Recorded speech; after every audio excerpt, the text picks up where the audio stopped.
Hey everybody, I'm back with another game review from the ChessGoals repertoire, this time from the Caro-Kann Tartakower, and we're looking at opposite sign castling this time. And I wanted to show you this game because I got to use an idea that I talked about in an earlier video, and then when I was analyzing this game, I found some other cool ideas that are interesting to the position that I thought I would share with you guys. So of course we play knight f8 after castles, and then h3, which is a new move, but not something we cover in the repertoire. We only cover h4, but I think that sort of makes sense, or is a kind of move people will play a lot. Maybe he wanted to stop this knight, but also maybe he's just trying to support g4, because he sees that our anchor is here on f6, so maybe he wants to go g4, g5, and try to touch that anchor, which makes sense. We just go bishop to e6. We're threatening the sort of clever checkmate. So, for example, something like, it's like we're not threatening a checkmate, but it's a trap that happens sometimes. We take this. They try to trap our bishop, and then they just walk straight into mate. Some of us have gotten to play that before. So he plays king to b1. And now I played this move b5 that I really like, taking advantage of the fact that he didn't opt to play c4. And I'm just trying to get control of this d5 square, because I want to plant my bishop there, because from here the bishop is really doing a great job of stopping his attack and also attacking at the same time.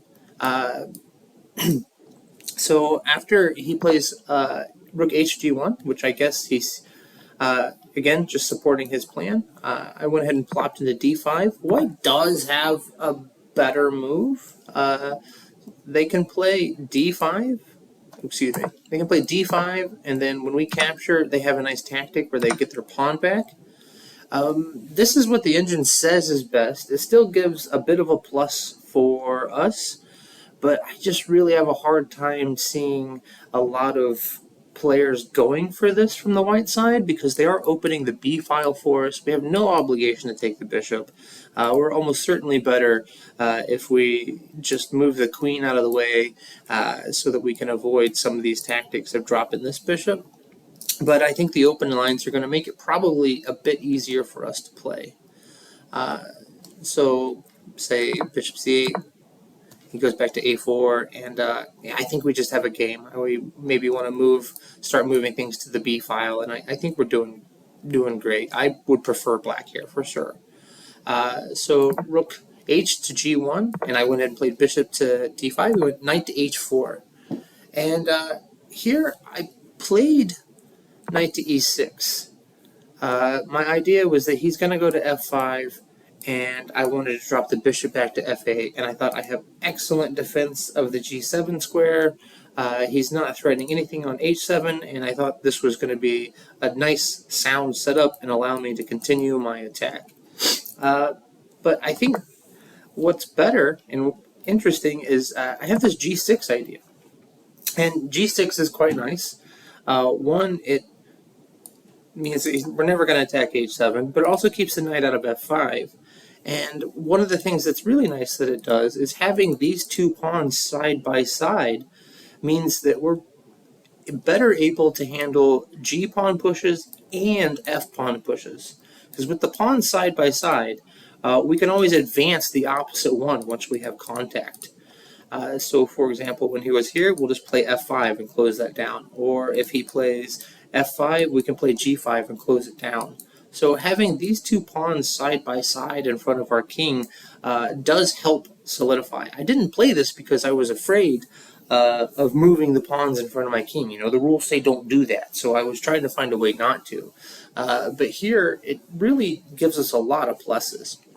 I looked at a sample line of like f4, trying to come down and put a clamp on the f5 square. But this let us have another really cool idea. We would like to play queen to a5 and start attacking. These bishops look great. There we go. We'll mix them both up like that. That's fun. But we can't get there because of the queen. So there's this cool idea of attacking the exchange, and then we bring the queen up. He's basically forced to play b3. Or, because if he plays a3, we're just going to play b4, and eventually we're going to crack this open. He can try to prevent that for a time being, but we can bring our rook over. Eventually we'll put our queen on a4, and we will break things open. So b3, but now these dark squares. So we sacked the rook for the dark squared bishop, and now these dark squares are abysmal. So we go bishop to a3. We have a simple threat. We're just going to come here and checkmate. And the only way to stop that is queen to d2. We can drop the bishop back to b4, and effectively what this has allowed us to do is by having this threat, we've got this bishop b4 move for free. We gained a tempo. If we had played from the original position just here, white has a free move. But the way we played it, we got bishop b4 with check, and now the queen has to move again. So queen to c1. And now an idea that I saw come up in actually quite a few different lines, and it involves this knight. So it works in this variation, but it works in a lot of variations. And this idea is of playing knight to d7, knight to b6, and then either knight to c4 or knight to a4. Here, neither of those moves look possible because b3 has been played, but often white doesn't play b3, and those are perfectly good squares. Here we're going to see it's going to work out anyway. So g7, he goes g4, just trying to continue his attack. We can play knight to b6, f5, continuing. We go g5, closing it up, just like we said we were going to do. And he's also forced to go back to g2 now. Now we go knight to a4, and we have a big threat. We're going to go knight c3 check, and the king must move, and then just a simple mate. So he simply has to take the knight. So he takes the knight, and it gets pretty real quick. We can just capture this pawn. We take here with check. Goes king back to b1, and now we get knight to bishop to c3, and the only move available is sacrificing the queen. And after the queen sacrifice, we still have an attack, and we have a passed pawn, and our king is totally 100% safe forever. And I think we have a fantastic position here. So I really liked this idea, mostly because it demonstrates two cool ideas, or three really. One, this g6 idea. This is something to remember. And then this sacrifice, getting control of the dark squares on the king side, is definitely something to remember. And then the last thing that we should definitely remember is this knight to d7 idea, where the knight creeps to b6 and comes into c4 or a4. So if we go back to the game, where I played knight to e6, he played g4, and he gave me another chance to play g6. G6 is still the best move here. I chose b4. I thought b4 was great because it was like, haha, he can never even play c3 now. And if he plays c4, well, then I have en passant. He played knight into f5. I dropped back just like I planned, and now he made a terrible move.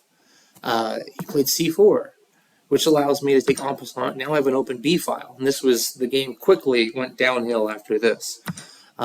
If he just played, h4, normal moves, and I was going to play normal moves, and my intention was to play something like this, and I thought we just had a game. The computer thinks that black is a bit better, but it's not so much. It's still a game. But after c4, I have en passant here, and then immediately jumping on the file, and this is tricky. White collapses immediately. Plays a3, which allows me to play rook to b3, and I'm just going to win this pawn. This bishop is doing tremendous work here, both defending and attacking, which is both my bishops have been so good in this game. They're just very centrally located, controlling everything they need. So he plays queen to a1. Why queen to a1? Well, if he plays queen to c2, then I will go ahead and capture this anyway, and the bishop can't come back. So drops back, bishop takes. He plays rook to d2, and now let's play bishop to b4. Honestly, the best moves are probably just bringing in more pieces to attack, but this wins clean material, and it doesn't actually give up my attack. He's got to move the queen, take the rook, takes back, and queen b6. Just adding more attackers, rook to c1, and now became kind of obsessed with this idea of this king being on light squares and this idea of rook takes and bishop here. So I wanted to execute that idea. So I played knight to g5. Additionally, if my idea fails and he defends it, well, I can just bring my knight closer to the attack. So it's a good move regardless. I had looked at something like takes, takes here, and I have more than enough. I have a lot of material on the board still, and still have an attack, and this is probably going to be quite a tough position. There actually is a better way to play. I mean, honestly, after it takes, the computer thinks it's perfectly fine to not take the bishop or this bishop, and just to play like this is pretty crushing. But instead, he didn't take the bishop here. He played h4, attacking my knight, and of course I grab.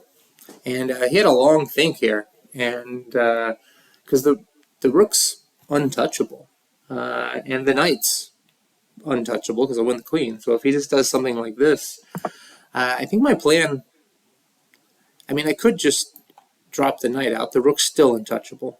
But I think I was going to go here. And this discovery is brutal. Absolutely brutal.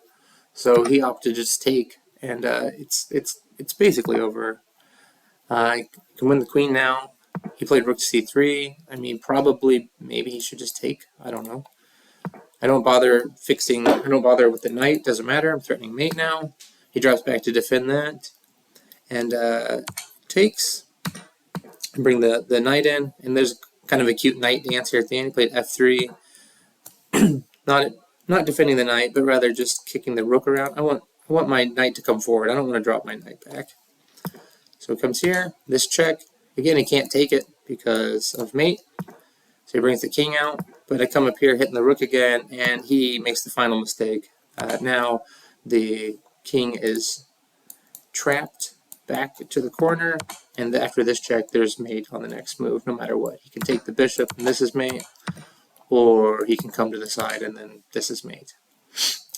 So again, just to quickly review the key points that I wanted to talk about in this game is this b5 idea with the idea of putting the bishop on d5. This is a really nice secure bishop. And the next idea, playing g6 in order to prevent a knight coming out here, but also to give you good flexibility for locking up the position. We should think about and try to remember this rook takes c3 with an attack on the light squares as a really cool idea. If you don't like that idea and you think that's too crazy, it's actually perfectly okay to immediately go for this plan and just leave this bishop setting. Totally viable way to play. And then, yeah, the last thing that we talked about was this idea of just bringing the knight across, and it's really a pretty solid plan and a lot of variations. Anyhow, I hope this helps you guys, and I'll talk to you later. Thanks a lot. Bye-bye.